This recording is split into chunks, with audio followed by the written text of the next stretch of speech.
ప్రభుత్వం అతి ప్రతిష్టాత్మకంగా చేపట్టిన ప్రజాపాలన కార్యక్రమం అనేది నేటి నుండి ప్రారంభమైంది. దరఖాస్తుదారుల దగ్గర నుండి దరఖాస్తు తీసుకొని వారికి 6 గ్యారంటీ పథకాలను అందించేందుకోసం అధికారులందరూ సమాయత్తమైనారు. ఇప్పుడు మనతో మహేందర్ జీ అడిషనల్ కలెక్టర్ గారు ఉన్నారు. ఆయనతో మాట్లాడే వివరాలు తెలుసుకుందాం. సార్ చెప్పండి, దీని ప్రాసెస్ ఏంటి, అసలు ఏం చేయాలి? ఈ రోజు నుండి ప్రజాపాలన అనే నూతన కార్యక్రమాన్ని తెలంగాణ రాష్ట్ర ప్రభుత్వం ప్రతిష్టాత్మకంగా చేపట్టడం జరిగింది. అందులో భాగంగా తెలంగాణ రాష్ట్ర ప్రభుత్వం అభయ హస్తం క్రింద 6 గ్యారంటీ పథకాలను పేదవాళ్లకు, అర్హులైన వాళ్ళందరికీ అందచేయాలనే ఒక మంచి ఉద్దేశంతో ఈ యొక్క కార్యక్రమంలో భాగంగా వారి నుండి అర్హులైన వారందరి నుండి దరఖాస్తులను సేకరించడం అనే కార్యక్రమాన్ని వారి ముంగిటికే వచ్చేసి వారి గ్రామ పంచాయతీలు అనుకోండి, ఈ విధంగా మున్సిపాలిటీలలో వార్డుల్లో అనుకోండి, ఆ వార్డుల్లోనే వాళ్ళ యొక్క దరఖాస్తులను మేము తీసుకొని వాటన్నింటినీ పరిష్కరించే దిశగా ఈ రోజు నుండి 8 రోజుల పాటు ప్రతి ఒక్క కుటుంబంకి అర్హతను బట్టి వారి యొక్క దరఖాస్తును తీసుకోవడం జరుగుతుంది. ఏ ఒక్క లబ్ధిదారుడు కూడా వదిలివేయబడకుండా వారందరికీ మనము అందుబాటులో చేసుకునే విధంగా ప్రయత్నించే భాగంగా ఈ కార్యక్రమం నడుస్తూ ఉంది. ముఖ్యంగా అర్హులైన ప్రతి ఒక్కరూ కూడా ఆందోళన చెందాల్సిన అవసరం లేదు.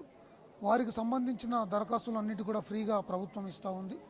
ఆ ఇచ్చిన దరఖాస్తుల్లోని వారికి ఏ రకమైన 5 రకాలు కావాలా, లేదా ఇంకే రకమైన ఏ ఒక రకమైన 2 రకాలైన వాళ్ళకి అర్హతను బట్టి వాళ్ళు టిక్ చేస్తూ వాటికి సంబంధించిన ఆ దరఖాస్తు వెంబడి కావాల్సిన నంబర్లు వేయడం, రుజువు పత్రాలైన వాటిని ఆధారు మరియు రేషన్ కార్డు, వాటితో పాటుగా పట్టాదారు పాసు పుస్తకం నంబరు, వారి యొక్క సర్వే నంబర్లోని విస్తీర్ణము, వీటన్నిటిని కూడా వేసి, అదేవిధంగా గ్యాస్కు సంబంధించి 500 రూపాయలకు గ్యాస్ ఇచ్చే విషయంలో కూడా స్పష్టంగా వారి యొక్క గ్యాస్ కనెక్షన్ యొక్క సంఖ్య నంబరు, ఏ రకమైన ఏ కంపెనీ గ్యాసు, అవన్నీ వివరాలను స్పష్టంగా వ్రాయాలి.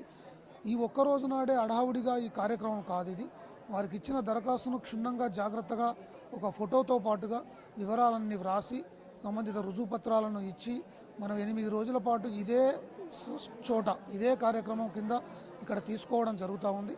డెడికేటెడ్గా ఇక్కడ ఈ కౌంటర్లకు ఆఫీసర్లను వేయడం జరిగింది. ఆ ఆఫీసర్ల ద్వారా మనము రసీదు పొంది వారు ఆ దరఖాస్తును సమర్పిస్తే వాటన్నిటినీ కూడా తదుపరి రాబోయే రోజుల్లో ప్రభుత్వ నియమ నిబంధనలను అనుసరించి మేము వారిని విచారణ చేస్తాం. ఆ విచారణ అనంతరము ప్రతి లబ్ధిదారుడికి అందే విధంగా ప్రభుత్వం యొక్క నియమావళిని అనుసరించి మేము వారిని అందజేసే ఏర్పాటు జరుగుతూ ఉంది. కనుక ఈ కార్యక్రమం పైన ఎటువంటి అపోహ లేదు. ఒక్క వర్గానికో లేకపోతే ఒకరికో ఇంకొకరికో అని కాదు, ప్రతి ఒక్కరికి అందజేసే కార్యక్రమం ఇది. ముఖ్యంగా చాలామందిలో ఇంకా డౌట్ ఏంటంటే రేషన్ కార్డు లేని వాళ్లకు మరి ఎలా అనే డౌటు. ఇప్పుడు ఇంతకు ముందు జరిగిన ఒక సభలో మరి వరంగల్ పశ్చిమ నియోజకవర్గ గౌరవ ఎమ్మెల్యే గారు నాయిని రాజేందర్ రెడ్డి గారి సమక్షంలో జరిగింది. ఇప్పుడు 2వ సభ జరగబోతున్నాం మేము. ఆ సభలో వాళ్లకు కొంతమంది అడుగుతున్నారు, మాకు రేషన్ కార్డు లేదు కదా ఎలా అని. రేషన్ కార్డు లేని వారు కూడా వారి దరఖాస్తును వారు ఈ సభలలో ఇవ్వవచ్చు. మేము సెపరేట్ కౌంటర్లలో వాటిని తీసుకుంటూ ఉన్నాము. వాటి ఆధారంగా మనం విచారణ అనంతరం వాడికి రేషన్ కార్డు ఇచ్చుకుంటూ ఈ యొక్క మనము ప్రభుత్వం ఇచ్చే ఈ గ్యారంటీ పథకాలకు అమలు చేసుకుంటూ వారందరికీ ఆ పథకాలు అందజేయడానికి మనము ప్రభుత్వం ఇచ్చిన నిబంధనలు అనుసరించి మేము చేస్తూ ఉన్నాం. దానిలో ఎటువంటి అపోహలకు అనుమానాలకు తావులేదు. ఈ కార్యక్రమాన్ని సద్వినియోగం చేసుకోవాల్సిందిగా అర్హులైన ప్రతి ఒక్కరిని మరి ప్రభుత్వం పరంగా కోరుతా ఉన్నాం. Thank you. సార్, ఇవాళ కొన్ని సందేహాలు ఉన్నాయి. ఇవాళ వారికి భూమి ఉంటుంది ఒక దగ్గర, కానీ వాళ్ళు వచ్చి పట్టణాల్లో నివసిస్తున్నారు, వారికి ఆధార్ కార్డు కూడా పట్టణంలో ఉంది. మరి అక్కడ ఎలా పెట్టాలి, ఎలా అప్లై చేసుకోవాలి? భూమి వాళ్ళ యొక్క గ్రామీణ ప్రాంతంలో కానీ ఏ చోట ఉన్నా వారు దరఖాస్తును ఇక్కడ చేస్తూ ఉన్న క్రమంలో ఆ భూమికి సంబంధించిన పట్టా నంబర్, పాస్బుక్ నంబరు, ఆ భూమి యొక్క వివరాలు, ఏ గ్రామం అనేది వ్రాస్తే దానికి సంబంధించి విచారణ చేస్తూ ఉన్నప్పుడు ఆ విధంగా వచ్చిన దరఖాస్తులను ఆ సంబంధిత రెవెన్యూ శాఖకు సంబంధించిన తహసీల్దార్ గారి ద్వారా విచారించి ఆ భూములకు సంబంధించిన వివరాలు తీసుకొని వీరికి రావాల్సిన లబ్ధిని చేకూరుస్తామే తప్ప ఏ ఒక్కరిని కూడా వదిలేయడము దాని గలాట లేదు. వారు ఎక్కడైతే నివాసం ఉంటున్నారో ఆ నివాసానికి సంబంధించిన ఏరియాలోనే సంబంధిత వివరాలన్నింటినీ వ్రాసి అవసరమైనతో వాటి యొక్క వివరాలను జిరాక్స్ ప్రతులను పెట్టి దరఖాస్తు చేస్తే సరిపోతుంది. మేము విచారణ చేస్తాం. మేము ఇప్పుడు అప్లికేషన్ ఫామ్స్ ఇంటికి వచ్చి ఇస్తారు అని అన్నారు, కానీ రాలేదు. అది ఎక్కడ తీసుకోవాలి కూడా అర్థం కావట్లేదు అని చెప్పి అంటున్నారు. కొన్ని ప్రాంతాల్లో అయితే బ్లాక్లో కూడా అమ్ముతున్నారు వీటిని, అవి కొనుక్కోవాల్సి వస్తుంది అని చెప్పి లబ్ధిదారులు అంటున్నారు. లేదు, అది తప్పు. మేము ఉండబడిన గృహాల కంటే అంటే హౌస్ హోల్డ్స్ కంటే 100% వారికి ఇచ్చుకుంటూనే అదనంగా ఇంకా 20% ప్రింటింగ్ను ఇవ్వడం జరిగింది గౌరవ కలెక్టర్ మేడం గారు. వాటన్నింటినీ కూడా అందజేసినాము. ఇంకా తక్కువగా ఉన్నచో 8 రోజుల పాటు జరిగే కార్యక్రమం కనుక ఉచితంగా దరఖాస్తు దొరకలేదని బాధపడవద్దు. ఏ ఒక్క కౌంటర్లకు కానీ బయట కొనడానికి కానీ ప్రయత్నం చేయవద్దు.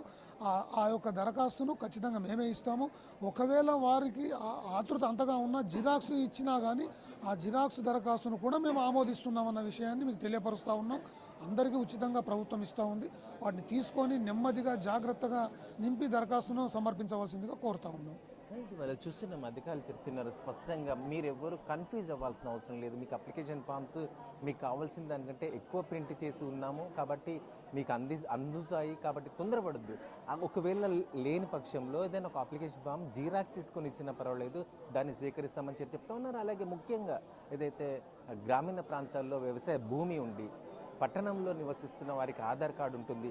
సో ఇక్కడనే ఆధార్ కార్డు ఉన్న ప్రాంతంలోనే అక్కడున్న భూ సర్వే నెంబరు గ్రామం పేరు రాసేసి ఇక్కడ అప్లై చేసుకున్న ఎడల దాని మీద పరిశీలన జరుగుతుంది. కాబట్టి ఆ విషయంలో కూడా ఎవరు కంగారు పడాల్సిన అవసరం లేదు. రేషన్ కార్డు లేని వాళ్ళు కూడా కంగారు పడాల్సిన అవసరం లేదు. అన్ని విషయాలు కూడా ఇవాళ మహేందర్జీ మనకు స్పష్టంగా వివరించడం జరిగింది. ఆ తీరుగా అందరూ కూడా ఎవరెవరైతే లబ్ధిదారులు ఉన్నారో ఏమాత్రం కంగారు పడకుండా ప్రశాంతంగా ఇవాళ ఒక్కరోజుతో ముగిసే కార్యక్రమం కాదు, ప్రశాంతంగా చేసుకోండి అని చెప్పి చెప్తున్నారు. సమయం ఇచ్చారు కాబట్టి అందరూ ఇది సద్వినియోగం చేసుకోవాలని చెప్పి కోరుతున్న పరిస్థితి. కెమెరామెన్ రాజుతో నరేంద్ర, RTV న్యూస్, వరంగల్.